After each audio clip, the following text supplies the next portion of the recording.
While it certainly had a few missteps, most people consider the original Mass Effect trilogy to be a great experience, containing some of the best games of last generation. Having wrapped up its story in the last installment, Mass Effect Andromeda hopes to start fresh in a brand new setting with a brand new cast of characters while making significant changes to how the game is structured. And while it has its moments and some solid gameplay, Mass Effect Andromeda is overall disappointing and can easily be considered the weakest entry in the series. Taking place hundreds of years in the future in a galaxy far, far away from our own, you play as Ryder, the human pathfinder tasked with exploring new worlds and finding a place for the various species to call home. Along the way, Ryder and his crew get dragged into a war with a hostile new race called the Ket, and try to unravel the mystery of an alien technology left behind by a long-dead civilization. If you're like most of us and come to Mass Effect for great writing and characters, you're likely to be underwhelmed with Andromeda. The main narrative isn't really the most compelling, treading a lot of familiar ground, and the majority of side quests fail to be interesting or worth doing. Your fellow crewmates also suffer from less than stellar writing. None of them are bad, but only a handful are truly interesting, but even they aren't on par with what the series has offered in past entries. Admittedly, the story does pick up somewhat as it goes on, and there are some cool set-piece moments here and there, but this is definitely the least interesting game the series has ever had.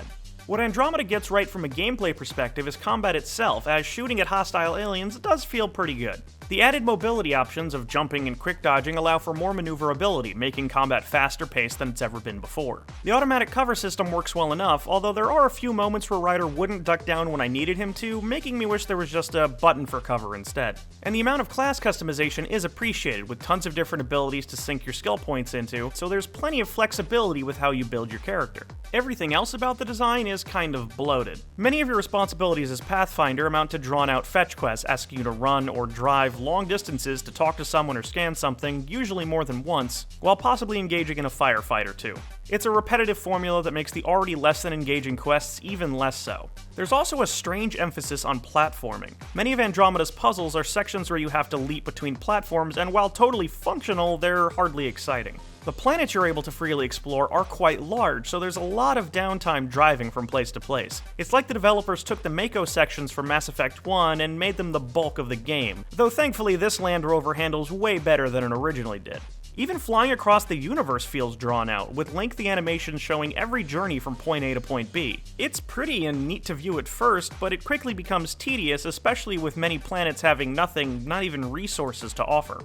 From a presentation standpoint, some aspects of Mass Effect Andromeda are genuinely impressive. Environments in particular have lots of detail and look very pretty, giving you something nice to look at during the long drives. It's also worth pointing out that on PC, the game runs incredibly well, at least on my rig running an NVIDIA GTX 980 Ti. Where the game suffers is in character models and animation, especially during dialogue scenes. While the various aliens you converse with typically look fine, there's not a single human that's not a soulless doll or looking like they've been molded out of clay. Regardless of the race though, dialogue animations are stiff and mostly consist of standing still staring blankly at one another. Then there's the number of bugs. I had Ryder's walk animation break a number of times, clones of NPCs showing up in the same room, the camera focusing on someone's forehead during dialogue, speech being muffled as if characters were wearing helmets when they weren't, and one instance where the camera bugged out, resulting in Ryder running at a bizarre angle. To be fair, these bugs never really got in the way of progress and were usually fixed with a reload, but they scream of the game's overall lack of polish.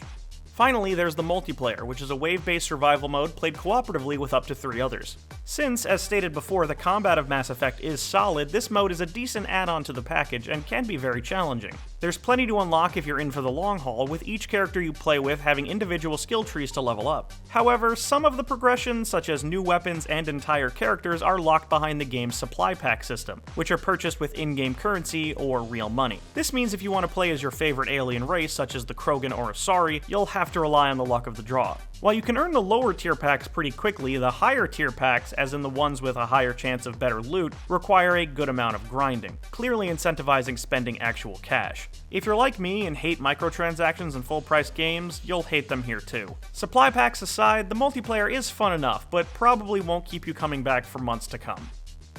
Overall, Mass Effect Andromeda just feels unnecessary. It's by no means a bad game, but fans of the series have come to expect better.